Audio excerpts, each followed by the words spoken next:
apóstolo Paulo, em 2 Timóteo 4,2, orienta o seu discípulo dizendo: pregue a palavra, esteja preparado a tempo e fora de tempo, repreenda, corrija, exorte com toda a paciência e doutrina. Qual a razão dessa orientação? Ela tinha sua praticidade no primeiro século da era cristã e continua sendo importante e necessária até os dias de hoje. Nos versículos seguintes, os versículos 3 e 4 de 2 Timóteo 4, o apóstolo explica: pois virá o tempo em que não suportarão essa doutrina. Ao contrário, sentindo coceira nos ouvidos, juntarão mestres para si mesmos, segundo seus próprios desejos. Eles se recusarão a dar ouvidos à verdade, voltando-se para os mitos. Outra tradução diz para as fábulas. Bom, o risco que existe é não apenas que a doutrina seja corrompida por gente que está procurando pessoas que falem o que eles querem ouvir, mas essa inclinação, o abandono da verdade, a inclinação ao mito é sempre uma possibilidade. Quer isso fala de doutrinas essenciais do evangelho, quer seja a conduta prática da vida cristã. Já estou numa série falando sobre mitos em várias áreas aos quais os cristãos sucumbem e hoje eu quero destacar os mitos sobre as experiências com Deus. Em primeiro lugar, eu quero falar da importância das experiências com Deus. Publicamos pelo nosso ministério um livro de um amigo que amo e respeito, pastor Marcelo Jamal, intitulado O Poder da Experiência com Deus na Prática da Vida Cristã. Então, quero adiantar, eu creio nisso. Acredito que é importante e essencial, embora a nossa experiência não esteja acima da teologia bíblica, daquilo que a palavra de Deus instrui, nós não podemos negar que a própria palavra de Deus, a Bíblia, está recheada de experiências, de pessoas que tiveram encontros com Deus, que viveram intervenções, manifestações do sobrenatural, e acredito que cada cristão precisa cultivar as suas experiências com Deus, mas esse é um terreno que, não diferente de outros, acaba existindo alguns mitos. Primeiro, no início da caminhada, quando ainda somos imaturos, quando não temos muito entendimento, nós temos uma inclinação a acreditar, quando ouvimos testemunhos, de que as experiências podem até acontecer com outros, mas nunca conosco. Eu me lembro de quando na igreja, ainda adolescente, com fome pelo sobrenatural, quando eu via testemunhos das intervenções de Deus, eu brinco que eu tinha um misto de tristeza com alegria. Alegria pela pessoa que estava compartilhando aquilo e eu era grato porque Deus lhe tinha proporcionado uma experiência, mas tristeza porque eu pensava, isso nunca vai acontecer comigo. Parte dessa convicção errada era acreditar que as experiências tinham a ver com mérito e não com fé e aquilo que Jesus fez por nós. Parte disso era imaginar que Deus talvez escolha alguns para se revelar de uma forma especial, mas que Ele não disponibiliza as mesmas coisas para todo mundo. E são mitos que já tratei em questões como oração, e eu não vou repetir aqui, mas essa ideia de que pode acontecer com outros e nunca conosco acaba nos limitando muito. Eu vivi os dois lados desse mito. A época onde me colocava de um lado, onde eu dizia, eu nunca vou experimentar o que os outros experimentam. E depois, quando passei a não apenas ter as experiências, mas compartilhá-las, ensinando, provocando a fé das pessoas para buscarem isso, ver a reação de outros, agindo exatamente como eu agia antes. Me lembro de um casal de cristãos da primeira igreja que eu pastoreei, quase sempre que eles, em algumas situações, eles presenciaram, não apenas me ouviram contar, mas quase sempre que eles tinham contato com algumas dessas experiências que eu tinha com Deus, com as intervenções de Deus, eu lembro que eles repetiam sempre essa frase: com a gente, os meros mortais, isso nunca vai acontecer. E eu dizia, olha, essa afirmação pode até ser um pensamento equivocado, mas não deveria virar uma declaração permanente na boca de vocês. Não limite aquilo que Deus tem. Nós podemos e devemos acreditar que nós também podemos ter experiências com Deus. Eu me lembro quando fui exposto a um ministério que manifestava assim a pregação da palavra, demonstrando o poder de Deus por meio de sinais, prodígios e milagres, e esse norte-americano chamado Dave Robertson, ele costumava dizer, você é o limite. Ele dizia, o limite para o sobrenatural não está em Deus, está em você, depende da sua fé. E eu comecei a entender verdades como essa na Bíblia. Eliseu, por exemplo, dá uma palavra profética para Jeoás, rei de Israel, dizendo que Deus iria lhe dar vitória completa sobre o inimigo, manda ele atirar por uma janela uma flecha, e depois que ele faz isso, como um ato profético, Eliseu fala dessa vitória enorme, mas depois Eliseu diz, agora atira no chão. E a Bíblia diz que o homem atirou 3 vezes e parou. Esse relato está em 2 Reis, capítulo 13, dos versículos 14 até o 19. A Bíblia diz que quando ele parou na terceira, Eliseu se indignou muito contra ele. E disse que você tinha que ter ferido o chão 5 ou 6 vezes, então você teria ferido os inimigos até os consumir. Mas a profecia é de que ele feriria até os consumir. Mas Eliseu olha e diz, agora você só vai ferir 3 vezes. Em outras palavras, ele está dizendo, a promessa e a provisão de Deus era maior, mas você restringiu, né? Porque de alguma forma você se conformou com menos, dizendo 3 está bom, agora você só vai até esse ponto. Eu comecei a descobrir essas verdades na Bíblia, então fui mudando a minha forma de pensar, as minhas convicções. Eu também posso experimentar Deus. Talvez não tenha experiência iguais às dos outros, mas eu também vou ter as minhas. E à medida que a maneira errada de pensar foi mudando, por meio da compreensão da palavra, eu passei a ter as minhas experiências. Então, em primeiro lugar, eu quero que você acredite, né? Você pode viver as intervenções de Deus e ter experiências com Deus. Segundo mito diz respeito a uma confusão que fazemos entre o simples e o extraordinário. Algo que eu aprendi e me ajudou muito, principalmente na questão dos dons espirituais, foi entender que o processo até pode ser simples, mas o resultado daquilo que Deus faz sempre será algo poderoso, extraordinário. E um texto que me chama a atenção é o de 2 Reis, capítulo 5, né? Quando a palavra de Deus fala a respeito de Naamã. Naamã, general da Síria, estava leproso, ouve pela boca de uma criada que era israelita que Deus poderia intervir através do profeta Eliseu e vai até Israel buscando ajuda. E a palavra de Deus diz o seguinte, 2 Reis, capítulo 5, eu vou ler a partir do versículo 9. Então Naamã foi com seus cavalos e os seus carros e parou à porta da casa de Eliseu. Eliseu lhe mandou um mensageiro dizendo, vá e lave-se 7 vezes no Jordão, e a sua carne será restaurada e você ficará limpo. A Bíblia diz assim, mas Naamã ficou indignado e se foi já estava indo embora, dizendo, eu pensava que ele certamente sairia para falar comigo, ficaria em pé, invocaria o nome do Senhor seu Deus, passaria a mão sobre o lugar da lepra e restauraria o leproso. Por acaso não são Abana e Farfar, rios de Damasco, melhores do que todas as águas de Israel? Será que eu não poderia me lavar neles e ficar limpo? E a Bíblia diz, deu meia volta e foi embora muito irritado. O verso 13 diz, então seus oficiais se aproximaram e lhe disseram, meu pai, se o profeta tivesse dito alguma coisa difícil, por acaso o Senhor não faria? Muito mais agora que ele apenas disse, lave-se e você ficará limpo. Em outras palavras, está dizendo, se pedisse uma coisa difícil, não faria, eu estava esperando por isso. Ele diz, então faz a fácil. A Bíblia diz no verso 14, então Naamã desceu, mergulhou no Jordão 7 vezes, conforme a palavra do homem de Deus, e a sua pele se tornou como a pele de uma criança e ficou limpo. Nós criamos expectativas de que o processo de intervenção de Deus tem que ser extraordinário, quando muitas vezes extraordinário será o resultado, e o processo pode ser simples. Algo que tem, abortado muitas experiências, quando as pessoas, por considerarem que o processo talvez não se propõe a ser tão extraordinário como elas imaginaram, sonharam, criaram sua própria expectativa, elas acabam deixando de corresponder com Deus. Ainda bem que esse homem tinha amigos, para dizer, ei, se fosse difícil, eu não faria, faz a simples. E ao longo do tempo eu comecei a perceber essa distinção. Muitas vezes as pessoas criam uma expectativa tão grande do extraordinário em termos de processo, não só de resultado, que elas não percebem Deus se movendo de forma simples. Um outro exemplo disso é quando Jesus vai para o tanque de Betesda em Jerusalém. A Bíblia relata isso em João no capítulo 5. A Bíblia diz que tinha uma multidão de enfermos naquele lugar, porque o relato dá conta de que de tempos em tempos, não sabemos qual era a periodicidade, mas de tempos em tempos, um anjo descia, agitava as águas e o primeiro que entrasse na água, depois dela ser agitada, era curado. Então ficava todo mundo na fila, naquela expectativa, era não apenas um jogo de paciência aguardando a água ser agitada, mas depressa depois da agitação, porque era só o primeiro que seria curado. E Jesus entra naquele lugar. Qual a razão de ter tanto doente ali? Porque todo mundo queria uma intervenção de Deus. Mas o Jesus que vem curando os enfermos assim, aos montes, as massas de gente doente sendo saradas, entra num lugar onde todo mundo tem necessidade e parece que ninguém percebe ele. A única pessoa que Jesus curou, Jesus se dirige e diz, você quer ser curado?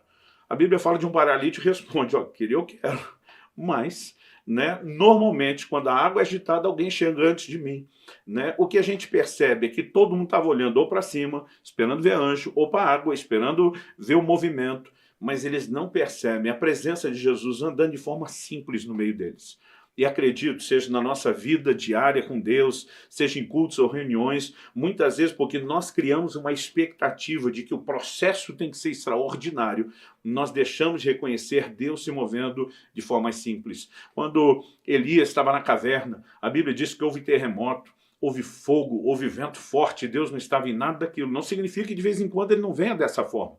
Significa que não podemos deduzir que será sempre dessa forma. A Bíblia diz, de repente, houve um cicio, um sopro suave e tranquilo.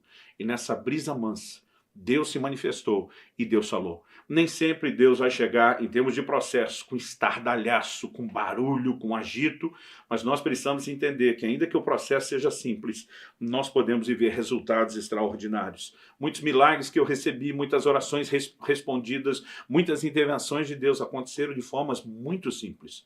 O resultado depois, quando é compartilhado, obviamente é extraordinário. Não apenas sou, ele é. Mas o processo é tão simples. Se nós aprendermos mais sobre essa simplicidade, talvez poderemos cooperar mais com Deus. Um terceiro aspecto, ou diria um terceiro mito sobre as experiências com Deus. Eu me lembro de uma ocasião onde procurei um homem de Deus que tinha muitos testemunhos, sempre contava muita história. E eu cheguei para ele e falei, você poderia orar comigo? Ele falou, por que você quer que eu ore? Eu falei, eu gostaria de ter experiências com Deus. Ore comigo para que eu tenha experiências com Deus, já que você é alguém que tem. Eu lembro que esse camarada me disse, olha, o que você precisa não é da minha oração. O que você precisa é da sua própria vida de oração. E diz, as experiências não vão acontecer contigo porque eu vou fazer uma oração por você. As experiências passarão a acontecer como resultado da sua vida de oração. Ele falou, o que você precisa não é da minha oração, é de uma vida de oração.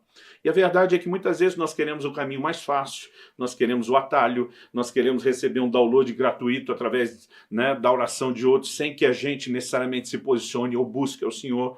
E naquele momento ele não me explicou isso com clareza, mas eu comecei a perceber, estudando a Bíblia, que a maior parte das experiências com Deus, principalmente no livro de Atos, elas acontecem num contexto de oração.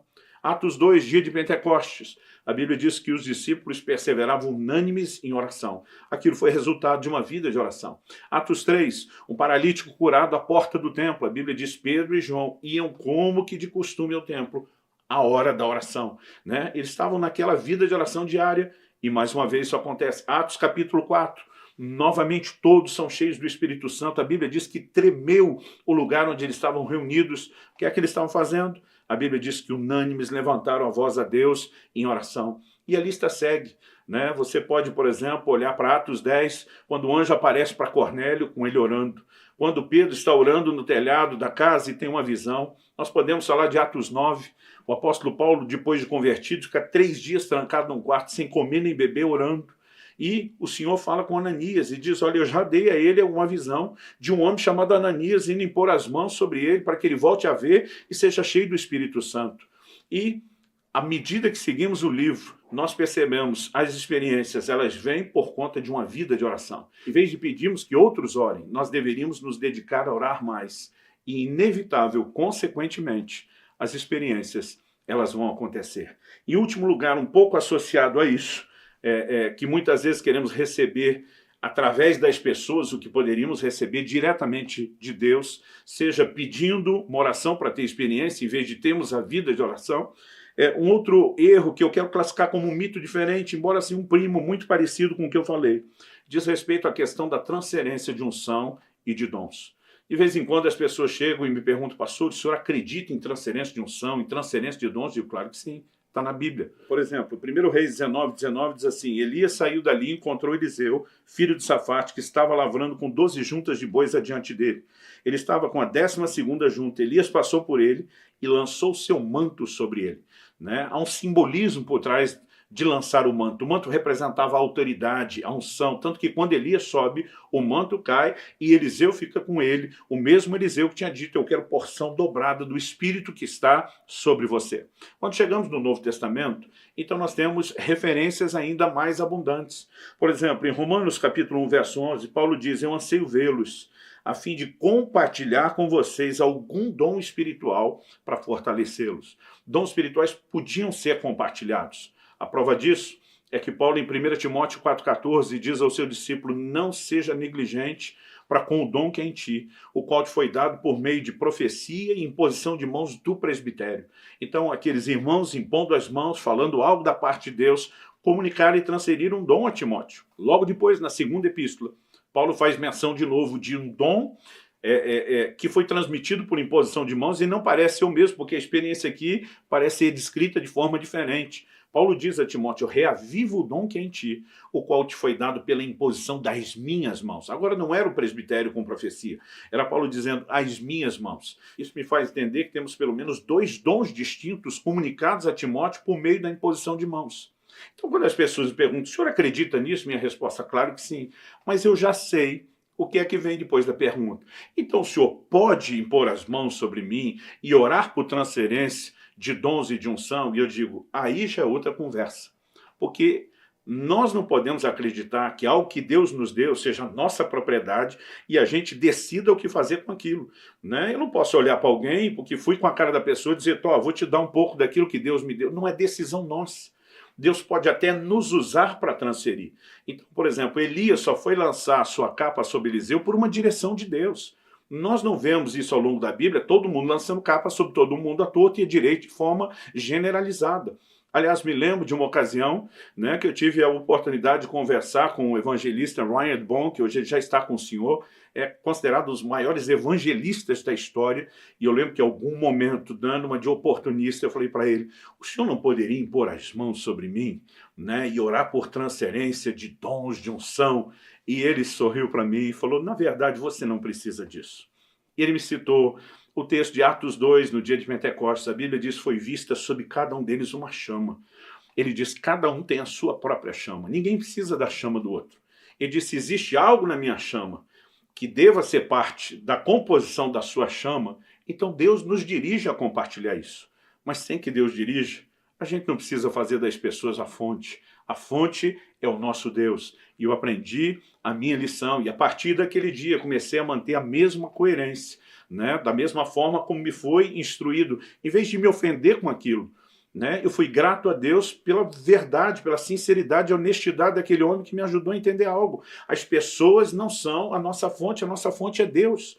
Mas muitas vezes, quando eu falo isso para as pessoas, e procuro falar sempre com muito amor, com muito carinho, tem gente que se ofende, quase como se a gente é que tivesse de má vontade e não quisesse repartir alguma coisa.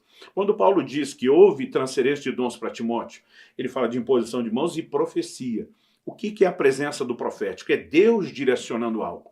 Quando Deus fala que quer comunicar, a gente faz. Eu já tive muita experiência assim, de impor as mãos sobre alguém, dizer: olha, Deus me orientou a repartir da unção de cura, né, com você, e a pessoa depois me encontra e diz: pastor, está acontecendo, eu estou tendo as experiências, estou tendo testemunhos parecidos. Agora, quando Deus nos dirige, é uma coisa, né? Forçar isso sem a direção de Deus é quase como que um mito, além de ser meio que mascarado no meio de tudo isso, um certo ar de malandragem da nossa parte.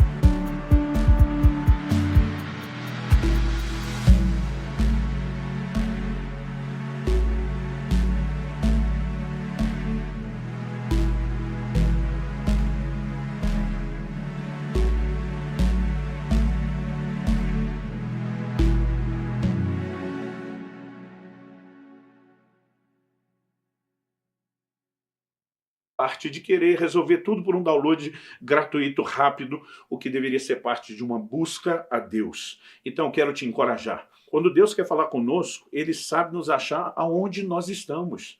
Ele fala com Ananias: olha, você vai na rua tal, na casa de fulano de tal, e vai achar um tal de Saulo, apelidado de Tarso, para impor as mãos sobre ele. Né? Quando um anjo aparece para Cornélio, diz: você vai na cidade tal, procura na rua e na casa de fulano de tal, por um certo Pedro, ele vai pregar a palavra. Então, quando Deus quer, Ele faz acontecer. Né? Agora, quando Deus não está dirigindo, a gente não precisa forçar. O que nós podemos e devemos acreditar é que, embora ele possa usar pessoas, há momentos onde ele vai nos transferir de forma direta, sem usar ninguém. Então lembre.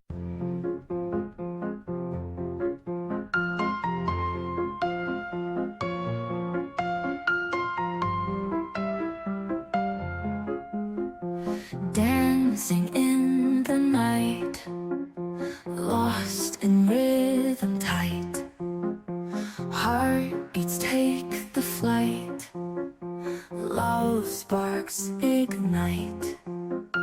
Stars above us shine, euphoric feelings climb.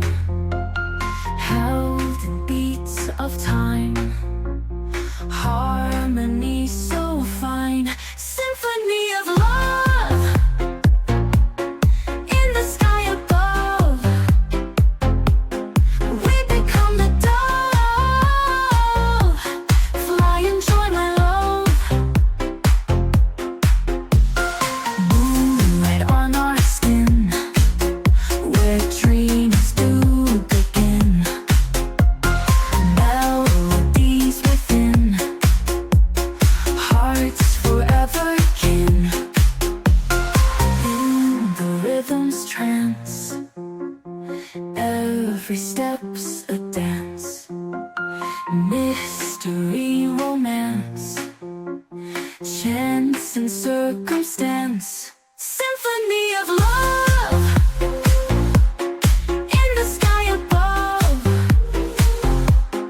We become the dove, fly and join my love.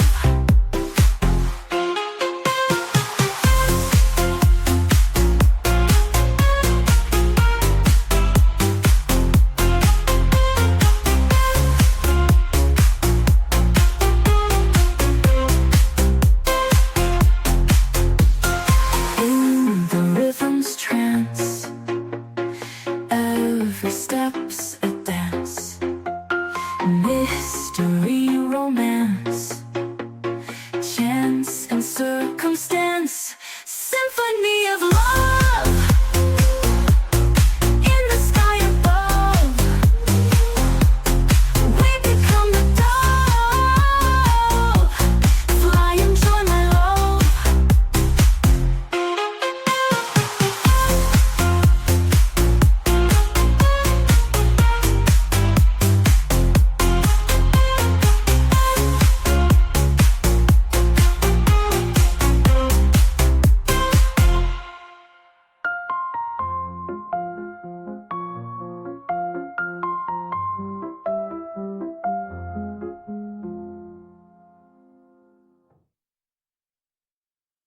Se Deus é a sua fonte e não as pessoas. Dedique-se à oração. Acreditar que você também pode ter experiências e elas começarão de forma progressiva a ter lugar na sua vida também. Que o Senhor te abençoe e possa despertar o seu coração, né? Que você persiga de todo coração na sua própria vida de oração essas experiências novas e maiores. Em nome de Jesus.